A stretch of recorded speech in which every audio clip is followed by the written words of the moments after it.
हमारे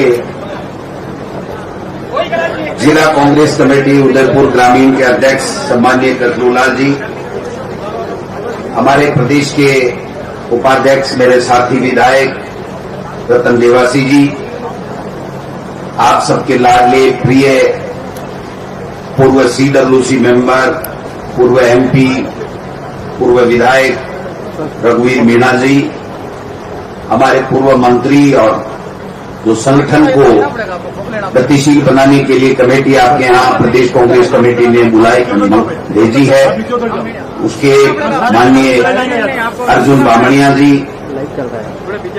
हमारे हंगामी लाल जी प्रदेश कांग्रेस कमेटी के उपाध्यक्ष, एमपी उम्मीदवार श्री ताराचंद मीणा जी, चित्तौड़गढ़ के जिलाध्यक्ष श्री भानु प्रताप जी, पूर्व विधायक रामलाल मीणा जी, पूर्व विधायक नगराज जी, दिनेश फोगनिया साहब, पूर्व विधायक हीरालाल दरांगी जी, यूथ कांग्रेस के प्रदेश के कार्यकारी अध्यक्ष मेरे छोटे भाई एसवी सूरा जी, पूर्व प्रधान और 8 से 13 में 9 से 13 के बीच में हमारे साथ विधायक रही बहन बसंती देवी जी, गंगा देवी प्रधान सलुम्बर, दूलीराम जी प्रधान जलारा, गंगाराम जी प्रधान जयसम्मत, हबीबुर रहमान साहब, असरार साहब, राहुल बाखर जी प्रदेश कांग्रेस कमेटी में हमारे महामंत्री हैं, सम्मानित मंच दोनों हमारे ब्लॉक अध्यक्ष साहिबान, यहाँ पर सलुम्बर विधानसभा क्षेत्र के सराड़ा और सलुम्बर दोनों ब्लॉकों के पदाधिकारीगण, जिला कांग्रेस कमेटी के पदाधिकारीगण, मंडल के अध्यक्षगण, पार्षदगण, सरपंच, पंचायत समिति मेंबर, जिला परिषद मेंबर, कांग्रेस के कार्यकर्ता, वरिष्ठ सदस्यगण, पूर्व पदाधिकारीगण और मीडिया के साथ मैंने बोला मेरे भाई, मीडिया के साथ सब लोगों को साथ लेते हुए मैं आपको धन्यवाद देना चाहता हूं कि 2 दिन पहले कार्यक्रम बना, मौसम भी बरसात का है, लेकिन आप इतनी संख्या में यहां पर पधारे, सुबह 10-11 बजे से आप लोग हमारा इंतजार कर रहे हैं, हम लेट भी हुए, कार्यक्रम के मुताबिक जाना भी थोड़ा जल्दी है, लेकिन फिर भी कार्यक्रम का एक दस्तूर होता है कि हम लोग जो प्रमुख 5-4 लोग होते हैं उनकी अपनी बात रखने का मौका दें, फिर हम हमारी बात करें। यूथ कांग्रेस, सेवा दल, महिला कांग्रेस, तमाम सबको साथ लेते हुए पूर्व प्रधान रेशमा जी और तमाम आप सब लोग जितने भी आए हैं, हर का नाम मैं लूं, समय नहीं है, संभव भी नहीं है। एनएसयूआई तो सबसे पहले गणेश जी को सबसे पहले याद करना पड़ता है। तो आज का कार्यक्रम क्यों बना, आप सबको पता है कि लोकसभा के चुनाव के बाद में हमने तय किया कि संगठन का पुनर्गठन करेंगे। जो लोग पद पे हैं लेकिन समय नहीं दे पा रहे हैं, और जो लोग पद नहीं प्राप्त कर सके लेकिन वास्तव में सक्रिय हैं, तो उन निष्क्रिय लोगों को जगाना, अगर वो समय नहीं दे पाए तो उनकी जगह नई भर्ती करना, नई जिम्मेदारी देना, मंडलों की बैठक हो, ब्लॉक की बैठक हो, जिले की बैठक हो, आप सब लोग बीच में जाएं, हम नेता लोग आपके बीच में आए, आपके सुख दुख में साथी बने। ये विपक्ष का काम भी और एक पार्टी के संगठन का प्रमुख काम भी यही है। पार्टी संगठन अगर मजबूत होगा, पार्टी के कार्यकर्ताओं को अगर पूछा जाएगा, तो मैं समझता हूं कि कोई भी ऐसी चीज नहीं है कि हम चुनाव नहीं जीत पाए। जो भी चुनाव हम लड़ेंगे वो चुनाव हम लोग सफल होंगे, चुनाव जीतेंगे। पिछले 5 साल में हमारी सरकार ने कोई काम में कसर नहीं छोड़ी। रघुवीर मीणा जी सही कह रहे थे कि हमने ये काम किया, हमने ये काम किया। अधिकतर 70 साल में कांग्रेस की बहुत ज्यादातर दफा कांग्रेस की सरकार रही है। जो भी विकास के काम हुए हैं उसमें 80 से 90% काम कांग्रेस की सरकारों के समय हुआ, लेकिन फिर भी कभी हार जाते हैं, कभी जीत जाते हैं, कभी हार जाते हैं, कभी जीत जाते हैं। तो जब मैं संगठन का कार्यकर्ता होने के नाते जब मैं अध्ययन करता हूं कि ये क्यों होता है कि एक बार राज आने के बाद में राज चला क्यों जाता है, हमसे क्या कमियां रह जाती हैं जिससे ये सरकार चली जाती है या हम लोग चुनाव हार जाते हैं। तो जो मुझे लगा वो मैं आपको शेयर करना चाहता हूं, क्योंकि हो सकता है आप भी मेरी बात से सहमत होंगे कि जब हम लोग नेता बन जाते हैं उसके बाद में कार्यकर्ता को भूलने लग जाते हैं। हम कार्यकर्ता के बीच में जाना बंद कर देते हैं। दफ्तर हम चलाते नहीं, दफ्तर हम खोलते नहीं, दफ्तर लगाते नहीं और घरों में हाजिरी भराना चालू कर देते हैं। अब हर व्यक्ति का सामर्थ्यता भी नहीं होती है कि वो नेताओं के घर में जाए। जब उसकी बहुत बड़ी कोई तकलीफ होती है तो वो जाता है, वरना उसको लगता है कि नेता जिसको हमने बनाया है, वोट दे करके खून पसीने से सींच करके सरकार बनाई है, वो सरकार हो चाहे वो नेता हो, हमारे बीच में सुख दुख में आए, हमारे सुख दुख में भागीदार बने और हमारे काम। लेकिन दोष नहीं है किसी का, क्योंकि देखो ये पी है ना पॉलिटिक्स, पॉलिटिक्स में पी होता है अंग्रेजी में। तो इस पॉलिटिक्स के पी में जो ही पॉलिटिक्स का पी खून में जर्म्स में आता है कि मुझे राजनीति करनी है, तो वो जो ही राजनीति शुरू करता है तो उसमें जब वो सफल होता है तो उसमें पावर आता है, और पावर आता है तो पॉपुलरिटी आती है। पॉपुलरिटी मतलब उसकी जयकारे लगते हैं, मालाएं पहनाते हैं, साफे पहनाते हैं, उसका नाम चलता है, थाने वाला रोक रहा है, ट्रैफिक वाला रोक रहा है, अरे हम तो उसके आदमी हैं, तो उसकी पॉपुलरिटी हो जाती है। उसको सब शादी ब्याह में कहीं भी जाते हैं तो सम्मान मिलता है, आइए साहब कुर्सी बैठिए, आप आगे आइए, आप बैठिए, तो ये सम्मान मिलता है। तो जब पॉलिटिक्स में आते हैं तो पॉलिटिक्स में सफल होने पे पावर मिल जाता है, पॉपुलरिटी मिल जाती है, और जब पावर और पॉपुलरिटी होती है तो पैसा भी आता है, धंधे भी चलते हैं, काम धंधा भी चलता है, संपन्नता भी आती है, जिसको हम अंग्रेजी में प्रॉस्पेरिटी कहते हैं। और जब पावर, प्रॉस्पेरिटी, पॉपुलरिटी ये सब आते हैं तो भाई साहब पीछे पीछे प्राउड भी आता है, जिसको हम हिंदी में घमंड कहते हैं। कोई अछूता नहीं है, मैं किसी दूसरे पे नहीं कह रहा, मैं तो मेरे पे कह रहा हूं। तो जब घमंड आ जाता है और हम कार्यकर्ताओं का, लोगों का जिन्होंने दिन रात मेहनत की है, उनका जब दुख तकलीफ में हम बात नहीं कर पाते तो धीरे धीरे कुछ न कुछ गड़बड़ हो जाती है।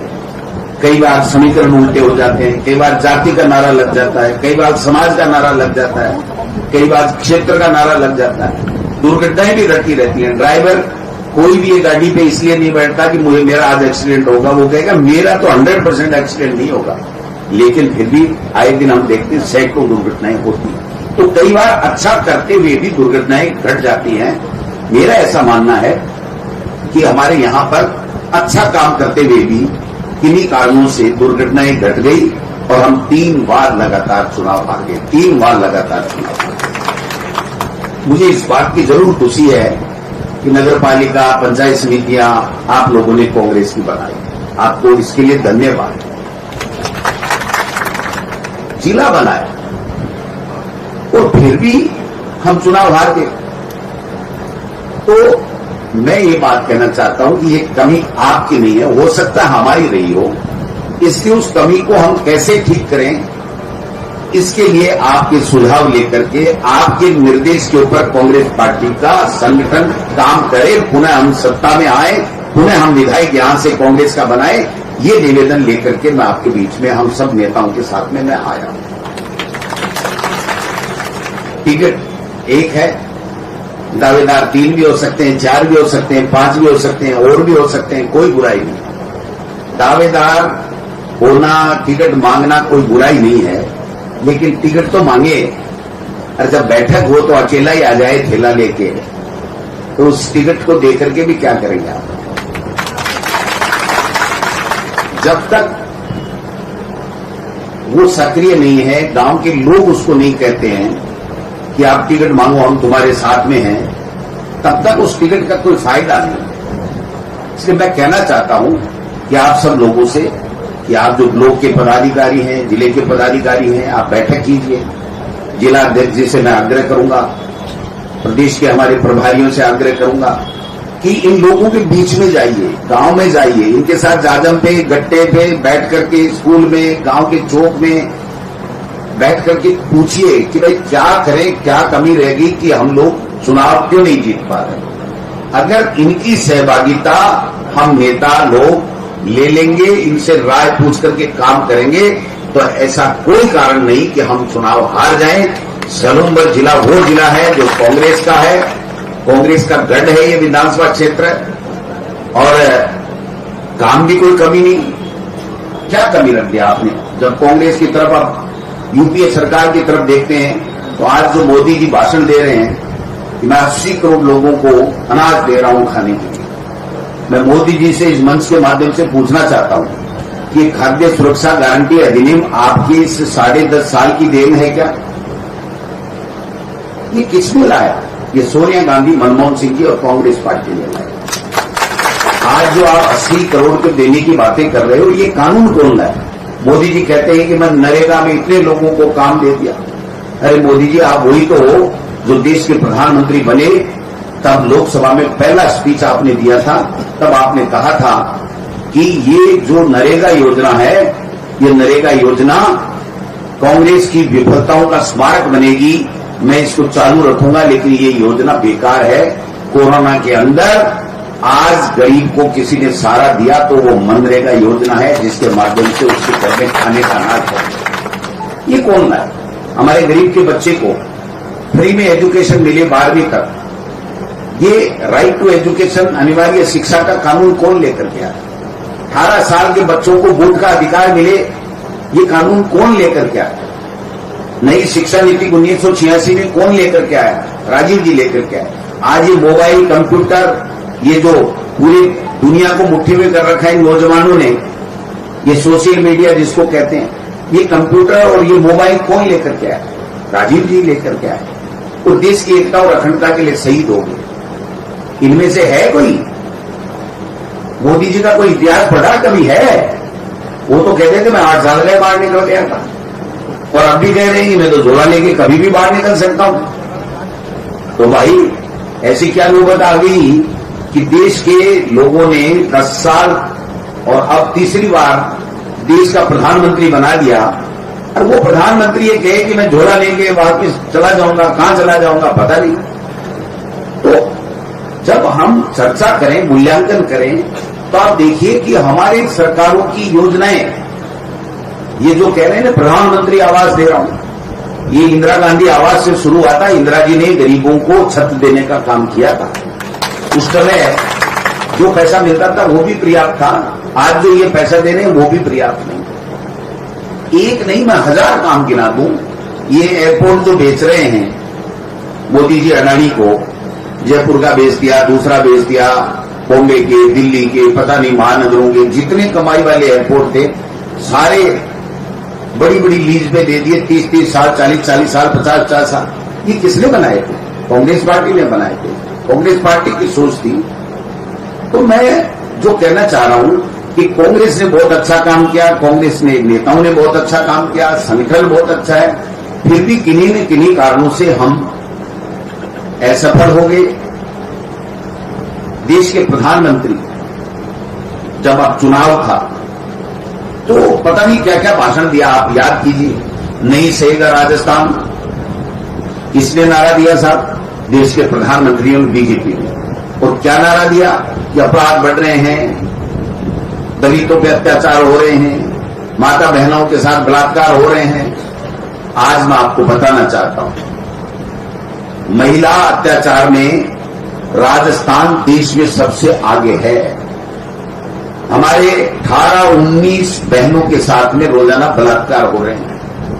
ये जो मुख्यमंत्री जी है ना, इनका गृह जिला पूरे राजस्थान में, जहां इनका जन्म हुआ भरतपुर, वो महिला अत्याचार में सबसे आगे है, पूरे देश में सबसे आगे, पूरे प्रदेश में सबसे आगे है। अपराधों की दर बढ़ रही है, खनन माफिया, बजरी माफिया बढ़ रहे हैं, सेटिंग हो चुकी है। जब नई नई सरकार आई ना, तब अवैध खनन, अवैध बजरी खनन, माइनिंग, इनके ऊपर अंकुश लगाने के लिए इन्होंने एक अभियान चलाया, और उस अभियान के नाम से सेटिंग कर ली, और सेटिंग करके चुप बैठ गए। आज इनके पास मेहनताना पहुंच रहा है, इनको कोई लेना देना नहीं। ये कहते थे कि राजस्थान में भ्रष्टाचार हो रहा है, हर पंचायत में, हर गांव में, हर शहर में, हर विधानसभा क्षेत्रों में 1, 2, 5 पता नहीं सैकड़ों लोग रोजाना पकड़े जा रहे हैं। आपका परिवहन विभाग को ही ले लीजिए, आपके इस बॉर्डर के ऊपर उदयपुर जिले में खुली लूट मचा रखी है। बिना पैसे एक ट्रक नहीं जा सकता, एक गाड़ी नहीं जा सकती, और ये बंदी ऊपर तक पहुंचाते हैं। प्रदेश का मुख्यमंत्री खुद कह रहा है कि हरियाणा और पंजाब से अवैध वाइन शराब आती है, 7-7 जिलों राजस्थान के पार करते हैं और गुजरात में सप्लाई हो रही है। और वो कह रहे हैं कि हमको सोचना पड़ेगा।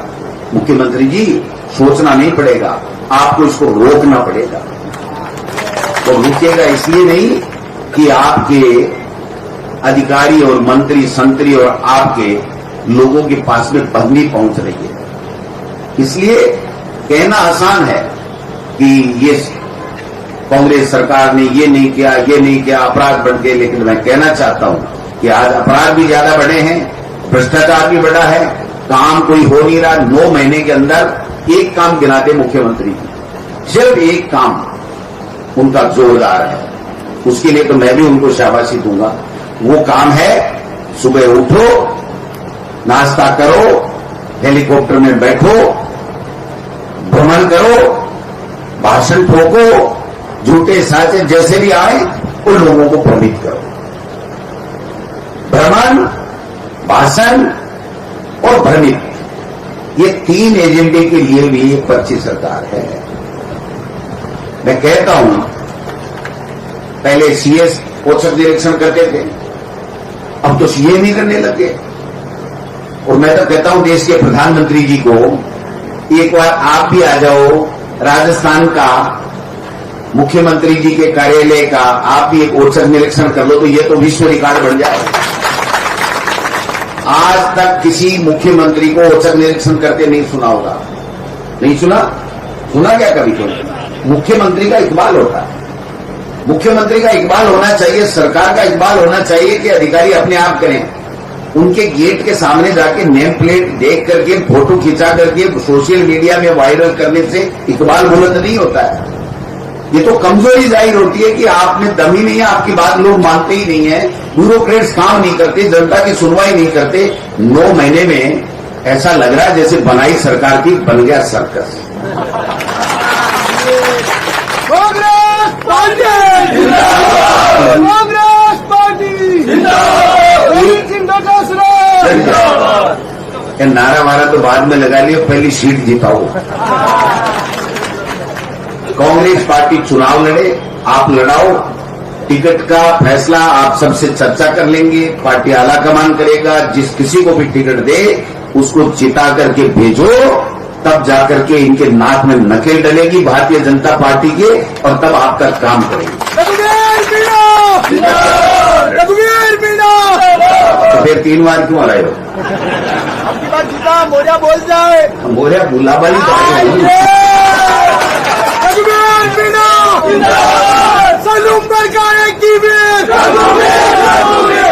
अब बोल लो, बहुत बेरो पड़ जैसी भाई जी, मनोडेल मनो है। सब लोग करके कांग्रेस को वोट, ये सीट जिता करके दे दोगे, तो मैं यहां आप सबकी जय बोलने के लिए दोबारा प्रदेश अध्यक्ष के तौर पर, इसलिए मैं तो इतनी बात कहूंगा, लंबी चौड़ी जितनी है भैया, डिस्टर्ब मत करो। हाँ, मैं इतना ही निवेदन करना चाहूंगा, हमारे नेताओं से निवेदन ज्यादा करूंगा, इनसे कम करूंगा। आपको गांव में जाना पड़ेगा, फील्ड में जाना पड़ेगा, इनके बीच में जाकर के खड़े हो जाओ। उसके बाद में यहां से चुनाव नहीं जीते कांग्रेस पार्टी, तो मुझे बता देना। टेलीफोन से नहीं काम चलेगा। एक किस्सा बताता हूं टेलीफोन का। एक आदमी ने किसी व्यक्ति को निमंत्रण भेजा शादी का, बेटी की शादी है, आजकल व्हाट्सएप चल गया, तो व्हाट्सएप पे वो डिजिटल आजकल निमंत्रण आता है, तो भेज दिया। थोड़े दिन बाद में वो व्यक्ति उससे मिला कि यार बेटी की शादी थी, आप आए ही नहीं। तो क्या यार आपने निमंत्रण दिया ही नहीं। कि निमंत्रण कैसे नहीं दिया, आप देखो अपना व्हाट्सएप खोलो। तो उसने व्हाट्सएप खोला, तो क्या ये देखो मेरा निमंत्रण आपके व्हाट्सएप पे आया हुआ है। तो उसने कहा मैं भी आया था। तो क्या कहाँ आए थे? कि मैंने ऑनली दिए 500 रुपए, कि मेरी कॉपी में तो लिखे हुए नहीं है। तो क्या खोलो तुम्हारा व्हाट्सएप। उसने व्हाट्सएप खोला तो 500 के नोट की फोटो उसके वहां। तो क्या यार ये कोई बात होती है क्या? तो क्या ये कोई बात होती है क्या? तो व्हाट्सएप से तो ऐसा ही होगा भाई साहब। मीटिंग बुलाओ, व्हाट्सएप कर दो, ग्रुप बना दो, देखे नहीं देखे आपने देखा ही नहीं। व्हाट्सएप ग्रुप का तब फायदा होता है जब दोनों तरफ से संवाद हो। जो कोई सूचना भेजे तो जो जुड़े हुए लोग हैं वो ये कहेंगे नोटेड या यस मैं आऊंगा या मैं इस कारण से नहीं आ सकता, वो वापिस जवाब दे। लेकिन हमारे राजनीति में जो लोग हैं ना वो इतने होशियार हो गए, जब आप बना देते हो उसके बाद में कि एक पक्षीय व्हाट्सएप रहता है कि आप फलाने दिन फलाने मैरिज गार्डन में मीटिंग आप सबको आना है। उनमें से कितनों ने देखा कितनों ने नहीं देखा किसी को पता नहीं है। इस व्हाट्सएप ग्रुप बनाने का फायदा तभी है जब जिसको आप व्हाट्सएप ग्रुप में जोड़ करके बुलाना चाहते हो उसकी बात भी उस व्हाट्सएप के माध्यम से आप सुन करके उसकी समस्या का समाधान आप अगर करोगे तब उस व्हाट्सएप ग्रुप का फायदा है, नहीं तो कोई फायदा नहीं। दोहरा संवाद जरूरी है। दोहरा संवाद जब होगा तभी ये काम चलेगा। तो मैं तो आपको इतना ही निवेदन करूंगा कि हम लोगों ने इन सबसे चर्चा की है, नेताओं से आपके बीच में आएंगे। मंडल की कार्यकारिणी नहीं है तो वो बनाएं, बूथ की नहीं है वो बनाएं, बीएलए नहीं है वो बनाएं, लोगों को सम्मान दें। और एक बात पार्टी के प्रदेश अध्यक्ष के नाते कहना चाह रहा हूं, सब लोगों को साथ लेकर के, जिला अध्यक्ष जी ये जिम्मेदारी आपको, जो कमेटी हमने एक संगठन के लिए 4 लोगों की बनाई है, बामणिया जी हैं, एक ताराचंद जी है और 2 है, एक कसरूलाल जी हैं, एक रघुवीर जी, 4 लोग तो ये हो गए। और प्रदेश के हमारे प्रभारी हो गए, जिले के प्रभारी हो गए। ये 5-6 लोग प्रस्ताव देते हैं। जितने लोगों को आप जिले में, ब्लॉक में, मंडल में कहीं भी पदाधिकारी बना करके जिम्मेदारी देना चाहते हैं वो स्वीकृति हम आपके प्रस्ताव के 24 घंटे में दे देंगे। ये मैं आपसे निवेदन करना चाहता हूं। कोई दिक्कत नहीं है, कोई दिक्कत नहीं है। सम्मान चाहिए कार्यकर्ता को, उसके बीच में जाकर के उसके तकलीफ। ये राजस्थान की जो सरकार है ना 9 महीने में पूरी तरीके से फैल है, इसलिए लोगों में आक्रोश है इस सरकार के प्रति। और 10 साल बाद में मोदी जी की झूठ सब सामने आने लग गई है और ये खड़गे साहब और राहुल जी को फेस नहीं कर पा रहे हैं लोकसभा और राज्यसभा में, इसलिए जान बचाते विदेशों में घूम रहे हैं देश के प्रधानमंत्री। समझ रहे आप बात? और राहुल गांधी जी कहते हैं डरने की आवश्यकता नहीं, हर आदमी के भय बैठा हुआ है, पता नहीं क्या हो गया नेताओं के भी। अरे साहब वो हो जाएगा, इनकम टैक्स आ जाएगी, ईडी आ जाएगी, वो पुराना आ जाएगा, सीबीआई आ जाएगा। आपका हमारा क्या पूछ काटेगी भाई, क्या कर लेगी आप ईडी सीबीआई? जो गड़बड़ करेगा उसके ऊपर आएगी ना, अपराध तो जो करेगा वही तो सजा भुगतेगा। तो आम आदमी को डरने की कहां जरूरत है, हमारे पदाधिकारी हमारे कार्यकर्ताओं को डरने की कहां जरूरत है। आप तो खुले रूप से जो मोदी जी की विफलताएं हैं, उनकी सरकार की विफलताएं हैं, उसको उजागर करो। 9 महीने में ये जो यहाँ औचक निरीक्षण खेल रहे हैं, काम कुछ कर नहीं रहे हैं, इसलिए सारी जनता परेशान है। पूरे प्रदेश से लोग आते हैं, कहते हैं कि साहब ये सरकार कोई काम ही नहीं कर रही है, इनसे न तो ट्रांसफर हो रहे हैं न कोई और काम हो रहा है, कोई कुछ नहीं हो रहा है भाई साहब। ये तो हाथ पे हाथ धरे बैठे हैं। इसलिए मैं आपसे यही निवेदन करना चाहूंगा। एक बात अभी हमारे वक्ता ने छेड़ी थी, शायद जिलाध्यक्ष ने किसने कहा था कि सलूंबर जिला बनाया, लेकिन इस जिले को ताराचंद जी कह रहे हैं, पुराना कह रहा है सलूंबर जिले को समाप्त करेंगे।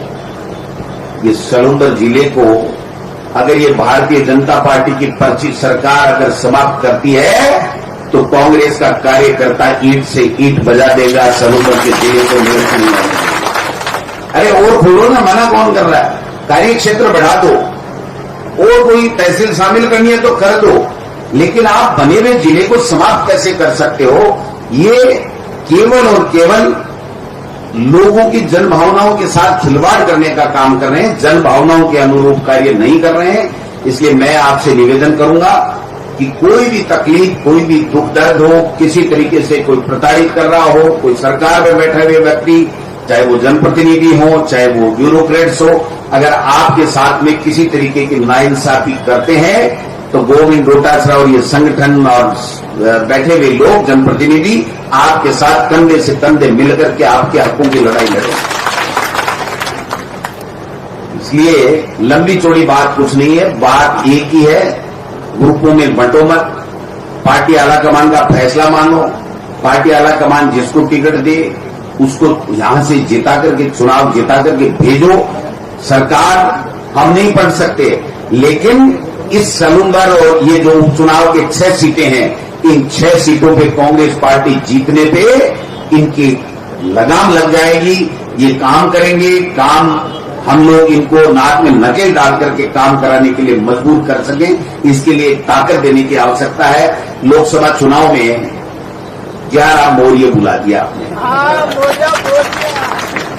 और अब 6 और बोल जाएगा ना, जब भाई जी आएगा पग सूझ जाएगा, पिंडी सूझ जाएगी। समझते हो मेरी भाषा, समझते हो क्या? पिंडी सूझना किसको कहते हैं? आगे पिंडी सूझानी हो तो सूझ दिखेगी नहीं, नेगड़े चाल सके नहीं टाल सके, और नहीं तो मजबूर हो और जनता का काम करे। लिए आप सब लोगों से निवेदन है, यूथ कांग्रेस, NSUI सब में आके हूं चाहूंगा, ए भाई काम कर लो, आने वाला समय आपका है, आप में से नेता बनना है, आप में से MLA बनना है, आप में से MP बनना है, संगठन में बनना है। जो काम करेगा, हमारे यहाँ कहावत है कि जो फिरेगा वो चलेगा, तो जो आपके बीच में रहेगा, जनता के बीच में रहेगा, कार्यकर्ताओं के साथ में रहेगा, वो नेता बनेगा, इसमें कोई दो राय नहीं है। आप सब लोग आए, आपका पूरे मंच का धन्यवाद देना चाहूंगा कि आप सब लोग आज आए हो, आप सब लोग बाग आए हो, आपका भी अभिनंदन है, धन्यवाद है। ये गोरावणी मैं आपको देके जा रहा हूं कि सलूंबर की सीट कांग्रेस पार्टी की झोली में आनी चाहिए। यहां पर किसी तरह की कोई दोगाचिती नहीं है, कौन लड़ेगा कौन नहीं लड़ेगा। कांग्रेस पार्टी सलूंबर में 100% चुनाव लड़ेगी और चुनाव आपके आशीर्वाद से जीतेगी। इस संकल्प के साथ में हमको सबको काम करना है। उन्हें आप सब लोगों का बहुत बहुत धन्यवाद। जय हिंद, जय भारत। तो भी स्वागत करें NSUI और यूथ कांग्रेस संदीप जी।